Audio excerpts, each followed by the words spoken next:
Bom, inicialmente, uma saudação a todos. O meu nome é Pedro Martins. Estou aqui hoje para ajudar vocês que estão aí nessa reta final na preparação para o exame da ordem, tá certo? Hoje eu trouxe aqui para vocês algumas questões de direito civil, como vocês já podem ter visto no título do vídeo, e eu vou acabar comentando acerca delas, tá? Direito civil, que possui um total de 7 questões das 80 da prova da ordem, e elas estão localizadas entre as perguntas número 35 até a 41, tá? Então, se você quiser acompanhar por algum dos cadernos que você acha lá no site da FGV, você vai conseguir através do caderno branco, tá? Que é o caderno que nós todos estamos utilizando aqui para fazer os vídeos com as questões, tá certo? Então, sem mais delongas, né? Vamos começar então a ver esses exercícios, esses tais exercícios de direito civil, tá? Como vocês podem ver, estamos fazendo da prova prova 30, a penúltima prova que tivemos acerca da OAB, certo? Primeira pergunta. Olha, vai funcionar da seguinte maneira. Eu vou deixar vocês lerem por um tempo, tá? Assim que eu falar já, vocês vão pausar o vídeo, vocês vão ler. E nessa questão, eu dou 5 minutos para vocês fazerem, que depois vocês vão apertar o play de novo, que eu vou estar comentando acerca dela, tá? Então vai lá, 1, 2, 3 e já. Pessoal, eu não vou ler o enunciado de novo, mas o que a gente pode perceber de depreender, a gente pode depreender de principal nesse enunciado. Primeiro que existe 2 contratos aí, um contrato de doação e um contrato de compra e venda, tá? Ambos de Joana e Renata. Acontece que antes de fazer o contrato de compra e venda, a Joana falou para Renata, né, avisou ela que existia um processo em trâmite que visava impugnar o testamento que deixou a biblioteca com ela. Então, para ficar esperta, mesmo assim, ela quis comprar o livro. O que aconteceria caso essa ação fosse dada como procedente e o testamento fosse invalidado? Provavelmente, Renata ia perder todos os livros que iriam para o espólio de novo, da Marta, que é a avó da Joana aqui, e para serem distribuídos entre os herdeiros. Tá? Como se chama esse ato? Quando você perde total ou parcialmente a posse de algum objeto em virtude de uma decisão judicial ou até de um ato administrativo, mas no caso aqui seria de uma decisão judicial. Se chama evicção, tá? Então esse é o principal ponto que essa questão traz para a gente. A gente traz a evicção, tá? Mas vamos ver as alternativas aqui, ó. Letra A. Quando os livros adquiridos pelo contrato de compra e venda, Renato não pode demandar Joana pela evicção, pois sabia que a coisa era litigiosa. Pessoal, essa aqui é a correta, tá? Já vou até circular ela aqui. Por quê? Porque é isso exatamente que fala o artigo 457 do nosso Código Civil, tá? É importante que a partir de agora você anote o número dos artigos que for falando, que depois você vai lá e procurar na lei seca, tá? Que é a melhor forma de estudar para a ordem é a lei seca. Então, se você for lá no 457, você vai ver que é exatamente isso que diz, tá? Como ela já sabia que a coisa podia sofrer evicção, então a Renata não vai poder demandar em cima da Joana, beleza? Desencargo, letra B. Com relação ao livro recebido na doação, Joana responde pela evicção, especialmente porque, na data da vez, Renato não sabia que era existência de litígio. Realmente, se o caso não fosse doação, porque no caso de doação, o doador, no caso de Joana, jamais vai responder por evicção, tá? Isso você acha lá no artigo 552 do nosso Código Civil. Letra C, a informação prestada por Joana Renata acerca da existência de litígio sobre a biblioteca, recebeu o negado, deve ser interpretado como cláusula tácita. Aqui a gente já pode parar, tá? Porque quando a gente fala do restante que é a responsabilidade pela evicção, o nosso código, lá no artigo 448, Código Civil, ele diz que sempre que tiver alguma cláusula falando acerca da evicção, né, da responsabilização dela, ela tem que ser expressa, ela tem que estar escrita, tá certo? Então, de forma tácita, não, por isso que está errado. E letra D, o contrato gratuito, que seria de doação, firmado em Renato e Joana, classifica-se como contrato de natureza aleatória. O que é o contrato de natureza aleatória? É um contrato em que uma das partes assume o risco da não ocorrência de algum fato que venha a acontecer, de um fato futuro, tá? Contratos aleatórios seriam corretos somente em caso de contratos também bilaterais, ou seja, duas manifestações de vontade. O contrato gratuito que, como você falou, você tem que identificar que é uma doação, é um contrato unilateral, então jamais pode ser colocado como contrato aleatório. Por isso, ele também está errado. Beleza? Então, feito isso, vamos para a nossa próxima questão, questão número 36. do exame tenta. Vai lá, esse aqui eu vou dar para vocês 4 minutinhos para vocês fazerem, tá? Então, vai. Então, pessoal, essa aqui está falando um pouco acerca da relação do Vilmar com o Geraldo, tá? O Vilmar, que está querendo comprar 5 toneladas de milho com o Geraldo, tá? E eles estão em dúvidas sobre a questão do pagamento, tá? E você tem que prestar atenção no final do enunciado que ele pergunta, ó, considerando a natureza aleatória do contrato, que é um contrato aleatório, a gente acabou de falar que é um contrato aleatório, bem como a dúvida das partes acerca da estipulação do preço, tá? Eles querem saber sobre a estipulação do preço. Vamos ver as alternativas aqui. Letra A. A estipulação do preço de contrato e Vilmar Geraldo pode ser deixada ao arbítrio exclusivo de uma das partes. Gente, se isso fosse acontecer, o contrato seria nulo, tá? Então isso aqui é errada, tá? Isso aqui é a alternativa errada. Você vai ver isso aí, anote aí, no artigo 489 do Código Civil, beleza? Letra B e letra C eu vou falar junto, porque ambas estão erradas também, porque elas estão falando acerca do pagamento, tá? Se ele pode ser, se ele não, ou situação em que ele não vai ser feito e uma situação em que ele não vai ser feito na integralidade. Essas duas estão erradas porque nesses dois casos ele não recebeu o Vilmar não recebeu o que ele deveria receber. Mas lembre-se que é um contrato aleatório. Nesse caso, o Vilmar aceitou os riscos de um fato, de um evento futuro não acontecerem, tá? E como não aconteceram, ele vai ter que arcar com isso, vai ter que pegar as coisas do jeito que foi. O Geraldo sempre vai receber o que lhe era devido desde o começo. Beleza? Por isso que essas duas estão erradas. E a letra D é a nossa correta, que é a estipulação do preço de contrato entre Vilmar e Geraldo poderá ser deixada ao arbítrio terceiro, que desde logo prometerem designar. Anota aí, artigo 485 do Código Civil. É exatamente o que está lá. É o carimbado. O que está no artigo está carimbado aqui na prova. Beleza? Segunda questão resolvida. Vamos para a terceira, de 7. Essa aqui, do Lucas e do Leonardo, eu vou dar para vocês 5 minutos, tá? 1, 2, 3 e faça aí. Gente, qual o tema principal desse enunciado aqui com vocês? É o tema relacionado ao sinal. O enunciado é basicamente construído em cima do sinal, ou arras, né? Aqueles mais chegados.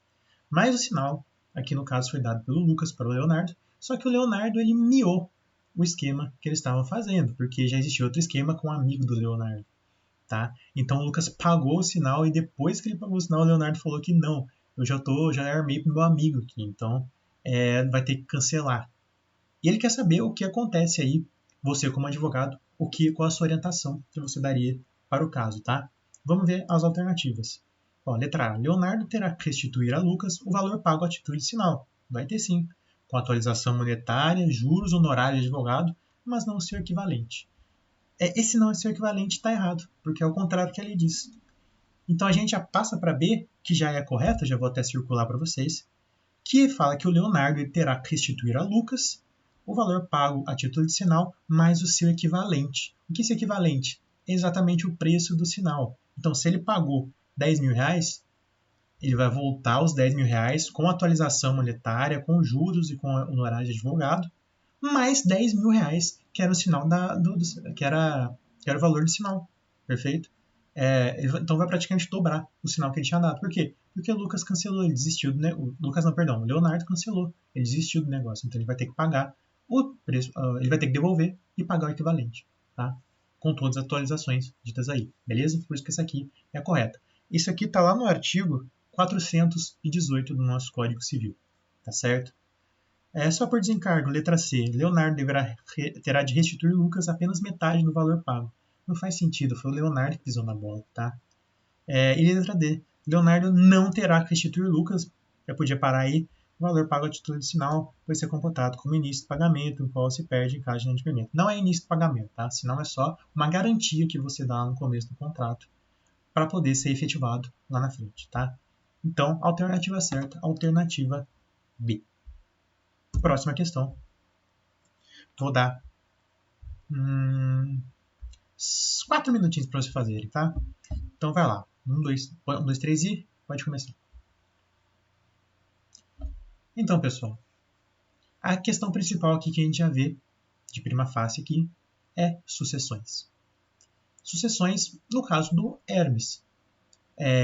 O Hermes ele chega para você como advogado e fala que ele tem uma esposa chamada Dares e 3 filhas, Juliana, Lorena e Júlia. Ele fala que ele está num momento difícil da sua vida, que ele está precisando de ajuda, e as únicas pessoas que estão ajudando são a esposa Doris e as filhas Juliana e Júlia, tá? Só que Lorena, que é a terceira filha dele, não está ajudando em nada, ela não está nem aí pro pai e está fazendo outras coisas. E ele quer saber que, para depois que ele morrer, como que ele faz para os patrimônios dele não ser transmitido para Lorena, que seria uma herdeira necessária dele, a filha, né? Então ele pede para você assinalar então aqui a alternativa correta que ele quer. Então, como se a gente já tem as sucessões primeiro, o nosso tema que seria o principal para a questão aqui agora é exclusão de herdeiro.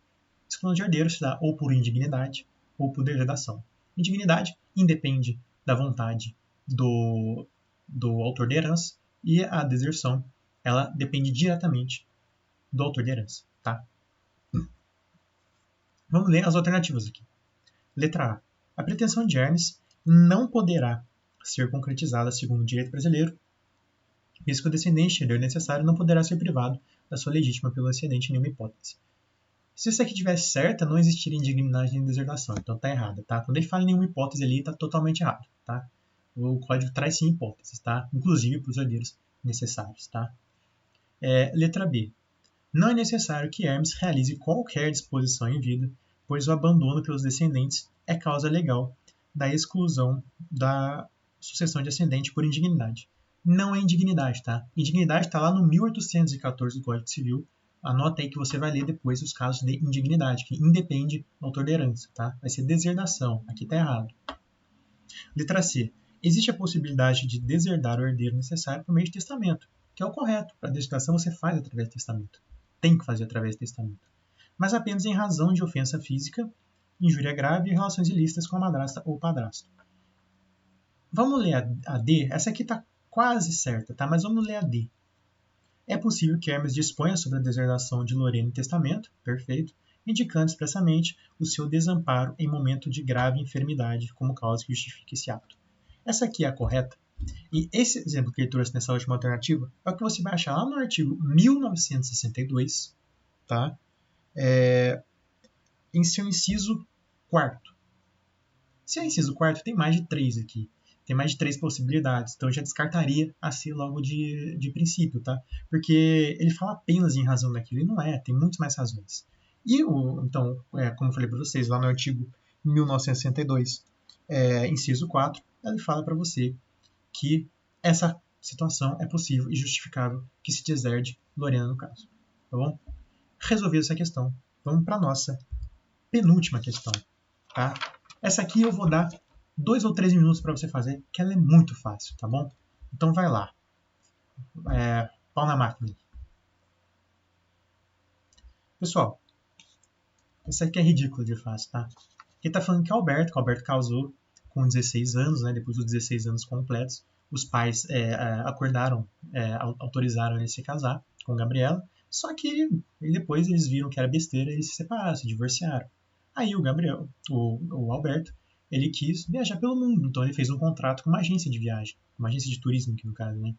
Então, ele tinha 17 anos quando ele fez isso e não precisou ele não teve a presença dos pais nesse momento. Ele está perguntando qual é a situação desse contrato, tá?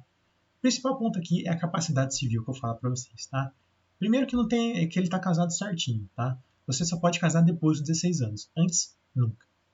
A gente fala de capacidade civil, que até os 16 anos somos totalmente incapazes, precisamos ser representados, precisamos de uma figura de um representante. A partir dos 16 até os 18, nós somos relativamente capazes, tá? A gente tem algumas restrições aí. A gente precisa, sempre que a gente for assinar alguma coisa nos atos da vida civil, a gente precisa de uma assistência, tá? A gente precisa então da figura do assistente. Depois que a gente faz 18 anos, a gente é plenamente capaz, a gente cuida do nosso próprio nariz, tá?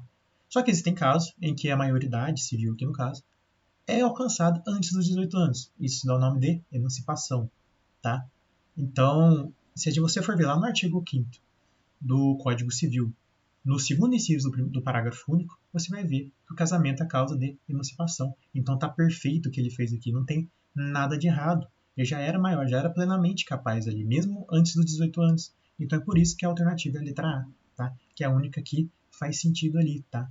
As outras não tem nada a ver. Ele não vai ser nulo, não vai ser anulável e não vai ser ineficaz, tá? Porque Gabriela já saiu da vida deles, estão divorciados, beleza? Falei para vocês, essa aqui é mamão com açúcar.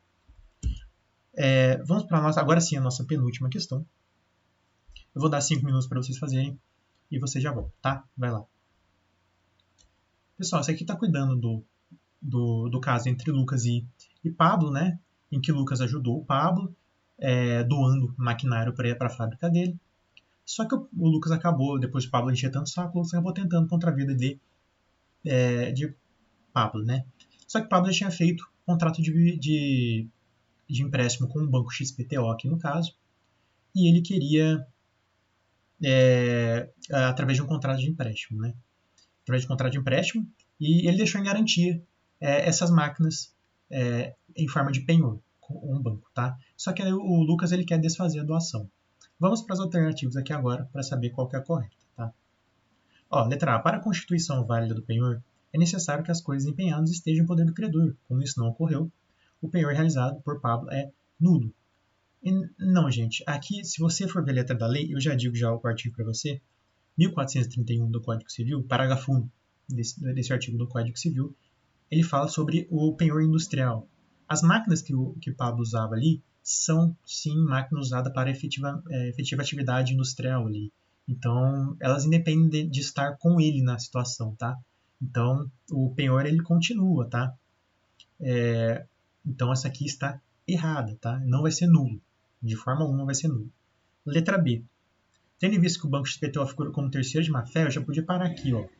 A relação penhor é em causa impeditiva da revogação feita por Lucas. O banco não tem nada a ver com a situação entre Lucas e Pablo, tá? Saibam diferenciar. Existe um contrato de doação entre Lucas e Pablo, existe um contrato de empréstimo entre Pablo e o banco. O banco não tem nada a ver com isso aqui, tá? Então, essa aqui tá errada. O banco, de fato, participa como até de boa fé, no caso, assim, quando a relação é entre ele e Pablo. Ele não tem nenhuma relação com o Lucas, tá?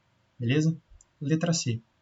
Como causa superveniente da resolução da propriedade de Pablo, a revogação da doação operada por Lucas não interfere no direito de garantia dado ao banco XPTO. Essa aqui está corretíssima, tá? A revogação da doação operada por Lucas não interfere no direito. Não interfere mesmo, porque, como eu falei, são coisas separadas. Uma coisa é doação, outra coisa é o penhor, tá? Essa aqui é a correta. E por fim, a D, a razão de tentativa de homicídio, a revogação da doação automática pela qual os direitos do XPTO resolvem-se. Não, são coisas separadas, tá?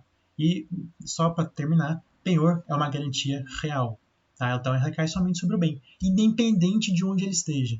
Ela vai recair sobre o bem. Se está com o Pablo, está com o Lucas, o direito do banco vai estar inviolável aqui, tá? Já vai estar penhorada essas máquinas, beleza? Porque ela recai sobre as máquinas, não recai sobre ninguém, só contra o objeto, independente de onde ele esteja, beleza? Ótimo, vamos para, agora sim, última questão da prova, tá? Eu vou dar 4 minutinhos, vai lá. Então, pessoal, isso aqui está falando de Arnaldo e Silvana, que são casados no regime da comunhão parcial de bens, tá? Então, os temas são casamento e regime da comunhão parcial. E a gente vai colocar também direitos imóveis, tá? Porque, no caso aqui, a Silvana quer vender um imóvel que ela tinha adquirido antes do casamento. Só que o Arnaldo não quer concordar com isso. Aí, sobre isso, a gente tem que colocar a alternativa correta. Aí começa na letra A. Silvana não precisa de autorização de Arnaldo para alienar o apartamento, pois destina-se ao incremento da renda familiar. Primeiro de tudo, gente, existem algumas coisas que, independente do regime de bens, o outro cônjuge precisa sim opinar. Tá? E esse é um caso deles sobre o direito real. E já seguindo nisso, eu já vou para a letra B, que é a letra correta, que fala que a autorização de Arnaldo para alienação é necessária por conta do regime da comunhão parcial de bens. Você vai anotar aí, depois vai ver, o artigo número 1647, tá, do Código Civil. Lá no inciso 1 ele já fala sobre isso. Tá? Ele diz exatamente assim, ó, em nenhuma das hipóteses o cônjuge pode, sem autorização do outro, exceto no regime de separação absoluta de bens, alienar imóveis. Tá? Tem que garantir aqui, mas no caso aqui alienar. Então, independentemente, tá vendo? Não é o regime da separação total de bens. Então, como é o da parcial de bens, não entra na exceção, independentemente se ela adquiriu lá atrás, se é só dela, independentemente disso, ela precisa da autorização do Arnaldo, tá? É por isso que a letra C está errada, tá? Porque ele precisa sim da autorização de Arnaldo. E a letra D também está errada, tá? Ele fala, quando fala independente do regime de bens, a gente sabe que seria independente se não tivesse aquele exceto no regime da separação absoluta de bens que traz o código, tá? E com isso a gente acaba encerrando aqui as questões da prova número 30 da ordem, tá? Já deixo aqui o meu obrigado, tá?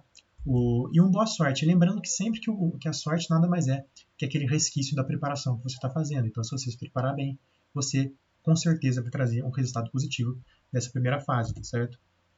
Então é isso, gente. Gostaria de agradecer mais uma vez. Vou tentar responder as questões que vocês colocaram nos comentários. E é isso. Uma ótima sorte para vocês e até uma próxima.